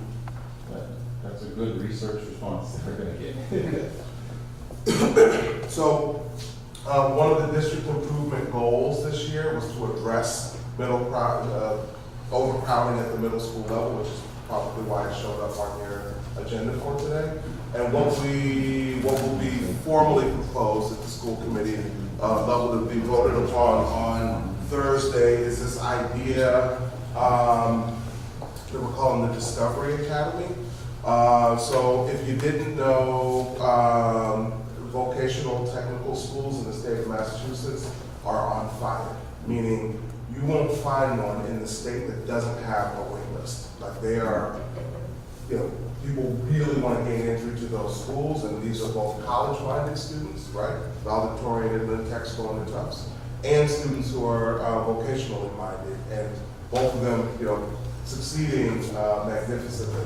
So we wanted to offer an opportunity for students who were interested or think they might be interested in that sort of education, an opportunity in 8th grade to have sort of a pre-vocational experience.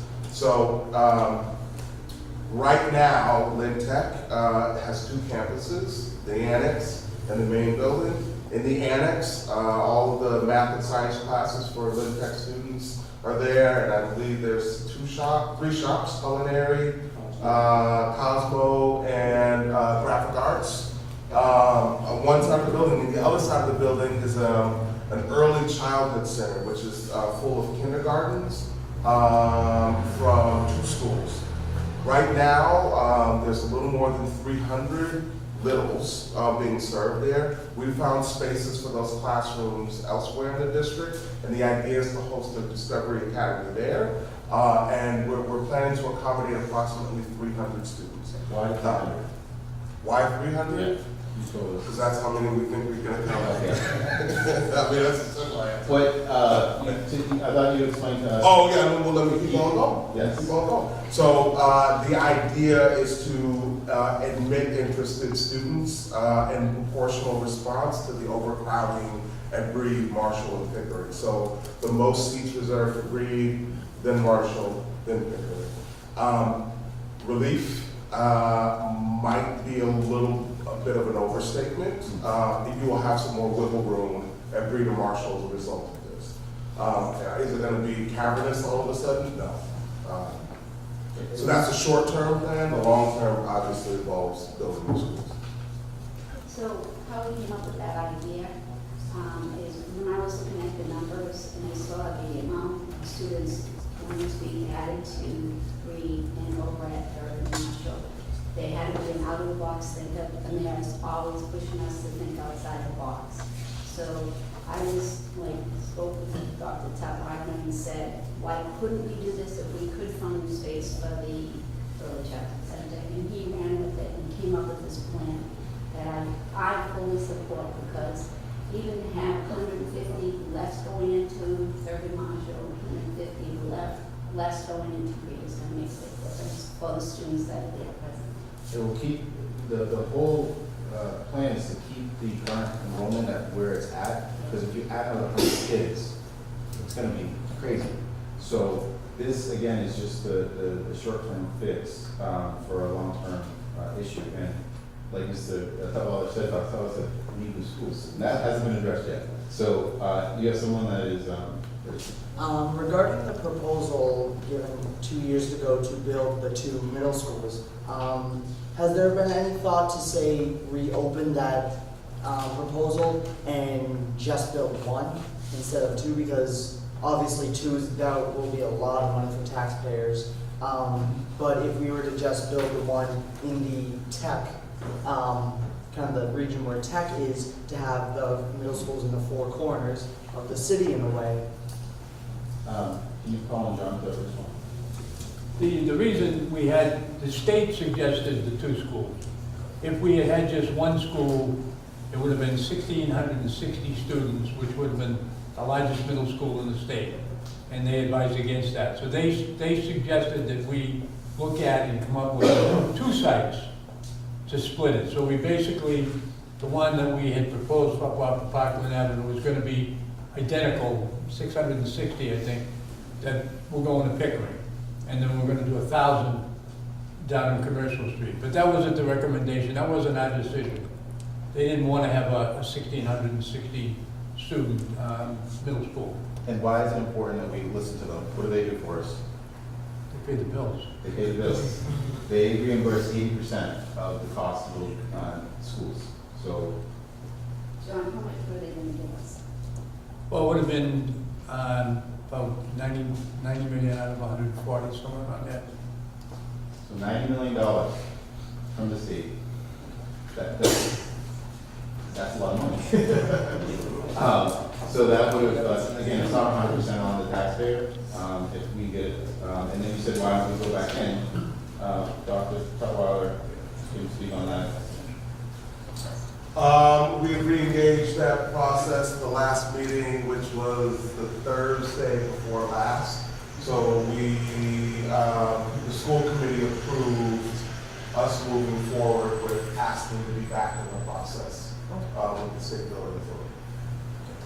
Are voters educated that it's not going to be 100% on the taxpayer, that the fact that 80% would go to the state? I feel like a lot of from Misinformation is a big issue, every day.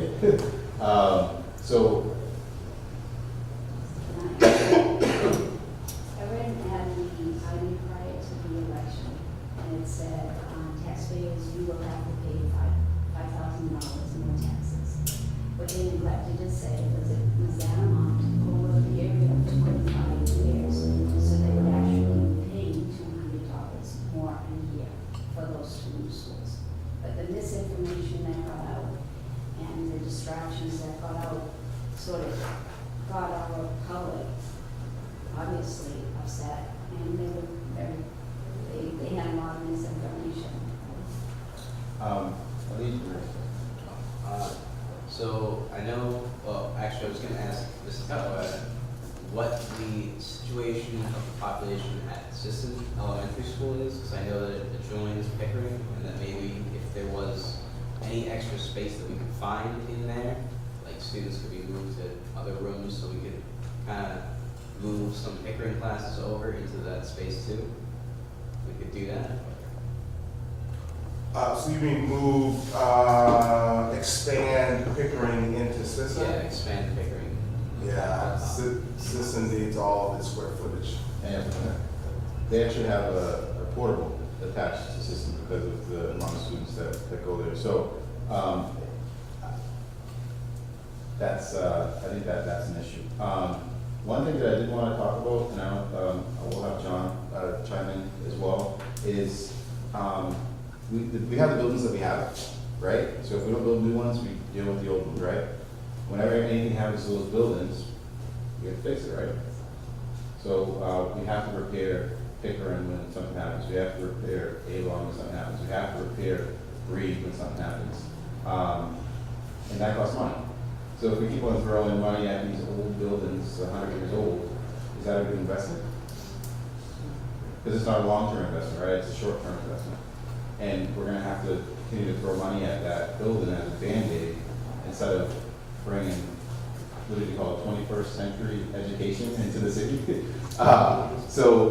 You know, if anyone's been to Marshall Middle School, you can see what they have to offer there, and it's pretty intense. And before that, I believe Reed was the new middle school. And so. Were you born there, Michael? Huh? Were you born in the zone? No, I'm 84, 1984. That was 10 years after. But we don't want to throw, you know, this good money that we're not getting any reimbursement from at these just Band-Aid fixes. So we get a report from that's mandated by the MSBA that says, hey, you need 2 middle schools. You know why? Because we did math And we found out that you're gonna have all these community schools going to middle school, and there's no space for them. And so you have to make space for them. And what did we do? What did we do is we tried to do these new schools, and unfortunately, all information wasn't correct, and we didn't get the vote that we needed. We're going ahead again, and hopefully we can address these things. But again, it takes 2 years, 3 years to build these. So what are we doing now to address the short term? And these ideas are great. Let's continue on. I know that there's a lot of you here. Let's see what other input you have for us on how to address the overcrowding in schools. I was just going to say, I know one of the concerns from a lot of people where I live was the Parkland, like the Parkland Ave school was that Pickering, the schools are right there. A lot of people go that way to go to Classville, so the traffic concern and staggered times and stuff was a big issue. Some questions about that. And that's the important part, about being an elected official is we have voters that vote for us, and we need them to vote for us again to continue to do the work that we do. So we listen to them. When someone says that they don't want it there, we're gonna look at the data and reevaluate where we're putting these schools, because it's important to get them approved. And if it was just a space last time, we gotta think. Would you agree? Yeah, I think what people don't realize is there's like 55 acres at that site. The school wasn't going to be on Parkland Avenue. But again, it's something that the mayor has already agreed, knows that we were like outflanked in the information that was put out for the Pickering School, and I think we have to, and he's assured me that he will do much more due diligence as far as getting the proper information out to the public.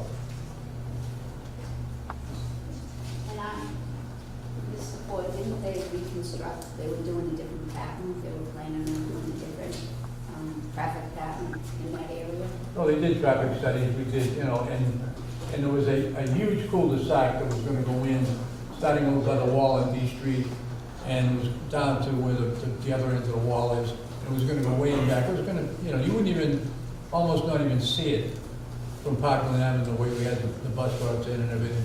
So I think some people overreacted to the news that it was going to go to Parkland Avenue. And I'm not even sure that Parkland Avenue was the greatest site. I think the mayor came up with an alternative site that we were looking at. But there was a lot of misinformation that was out there that was going to take part of Lynn Woods, was going to affect the drinking water. None of that was going to happen. And if I can speak, the mayor, before becoming mayor, was the state senator. So he represented us in the statewide. So he had interest in Lynn for the past 23 years. So, he's not new to this. He has a wealth of knowledge and experience that is going to be beneficial to our city. And as you can see, with the relationships he's built over these 23 years, it's been helpful for what we've been seeing in our city as well. Do you want to chime in at all about any? I think there's a lot of, the issues have been discussed here, so I think the important piece is, one, recognizing that, I think, we talked about it, overcrowding is clearly an issue in the schools. What are the solutions? We're revisiting building new schools, and how do you build support throughout the community to recognize the importance of creating schools that we can, that all the students can get the best possible education in, and how much value it has to our community by creating the school system and buildings. Not only what happens in the buildings, but the buildings themselves lend themselves to a better opportunity for educational excellence from all of the students that go to those schools. So how do we build a support within the community, find solutions to building new schools that the community can embrace and move forward on? And that's somewhat, I think, what hopefully you're taking away from this today is the challenge of being in these elected positions, is looking at tough issues and then trying to build coalitions of support to address those issues in a way that that the community can embrace. And sometimes it's not easy. And listening to the discussion here, a lot of the issues that people and concerns that people have are the same questions and concerns, I think, that you're voicing around the table today.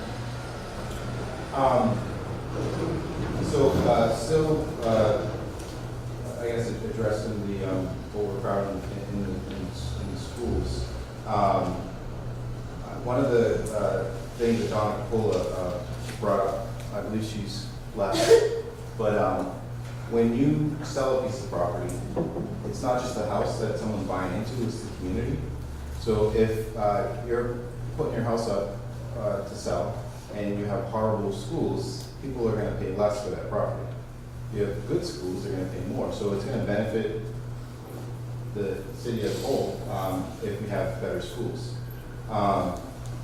The second thing that we addressed the last session revolved around a simple question. How many of you in this room think that we need new schools? And who believes we don't need new schools, and tell me why? You don't think we need new schools? You do? Okay. Anyone believe that we don't need new schools? Okay. Sure. So I guess, Michael, if that's the case, how do you get to the solution? True. How do you believe we can get to, how can we get there? Maybe a campaign to re-inform the people, because after the last election, some of them might still have those biases based on wrong data. So if they don't ever learn that it's not actually $5,000 in taxes up front, it's $200 a year, then they'll never change their vote, and then the process will just keep happening in the schools. And what do you think that it would help if we tell them upfront we're not going to even consider the parking, or we are going to consider the parking, so we can see if that is a change in support? Yeah, I think we should tell them places that are most likely and why we think those places should be the most likely versus the others. And then if people decide that it's more important to do it for another place in consensus, then we should change our most likely places. Mayor, anyone else?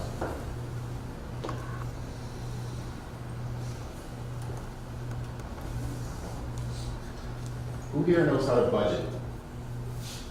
Anyone have a checkbook?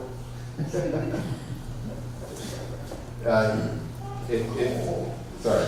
No one knows how to budget. No one has a checking account. Really? Huh? You have a checking account? Using a checkbook. What's that? Can I speak? So luckily, we're going to bring curriculum to our seniors so they can learn how to budget and finance in the near future. So that's very important. You can't spend what you don't have, right? Does everyone know that? Yeah. Okay. And you understand that if you have a credit card, what happens if you use it? It just adds up. It adds up, yeah. But what else do you have to do? You pay it back, yes. So, yeah. That is the biggest thing that I got a credit card, I bought these awesome new skis that I always wanted. Well, did you need them? No. Are you working? No. How are you going to pay it back? So those are questions that you definitely need to ask. But a budget. We have a budget. We have the largest budget in the city, right? In the school. And we have to allocate it to what we believe is important. And what we believe is important is advised to us by that young man over there. If he says, school committee, we need an 8th grade discovery, and it's going to cost this amount of money. We have to vote on adding that to our budget. And we get feedback from people. Well, we don't want it. Or we definitely want it, but we want it to be 500 kids, and then we have to work through that to see if there's a possibility or what's worth it. So the budget's extremely important, because we have to pay our bills. And we have over 1,000 teachers or employees in this? 1,300. 1,300. So we're the biggest employer in the city. One of the biggest. One of the biggest, with the biggest budget. So we have a very important part on the school committee as to that. They want us to have discussions on the school budget. Oh, school budget is about this thick. You get it in like June, you get to read through it, and the only thing that a school committee member can do is cut. They can't add, right, and just cut. So if we feel as though we need something else, and they're not giving that to us, but they're giving us this other idea, if we don't think it's important, we can just cut that item and like say if in the supplementary budget that comes in later on, that we figure out what we wanted as a group, or we go along with administration. Like I said earlier, this school committee and this administration are really collaborating.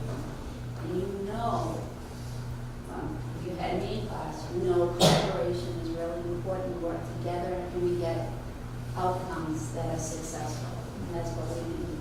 So budget is something that I think everybody should take a look at. Is it online? Some of the old budgets? Yes, it is. Sure. Yeah. It's important. It's a thick page, yeah. It's really thick. So transparency, if I, is important. So if you even wanted to research what we did with the two Pickerings last time, it's on the lynnschools.org website, and you're able to see the feasibility study also. But budget. Last year we had huge concerns with the shooting in Florida, and it was during the budget process, and so we were keen to look to see where our money was going towards for security to make sure that our students are safe in our school district. So obviously we all have different reasons why we're looking at different parts of the budget, and that was something that we discussed. We had Warren Wright come and talk about if he's receiving the funding that he needs, if he's receiving the support that he needs. He's he's not a school resource officer. What is his position? School police, he's a Lynn police officer. Liaison is a good term. So he's a Lynn police officer that works in the school district, and his job is to make sure that you guys are all safe. So when you have drills, you probably see him. So we invite him to our meeting, we tell him our concerns, and we see if he has those same concerns. If he doesn't have those same concerns, and he believes that his budget is spot on, then we're good. But, you know, it's important to make sure that you all are safe when you're in our schools. It's our job. So that's just one part of the budget. You know, another thing that we had was school lunches. We were able to look into that with Kevin and offer lunches to everyone, but that's another topic. Let's not bring that up. What other things do you think the school budget is like? Anyone? We'll need a couple more seconds on this. I want to ask a question. So where does like the majority of the school's budget come from? And is there any way to increase that general amount? Majority, that's a great question. Majority of the budget comes from the state. Pat, do you have the number? I should know these numbers, but I got them. 47 million. What's the number? Do you know what the number is we're looking at for at least this current budget? I don't have that. It's over 200 million. I think Vast majority. I think the number from the state's about 160 million.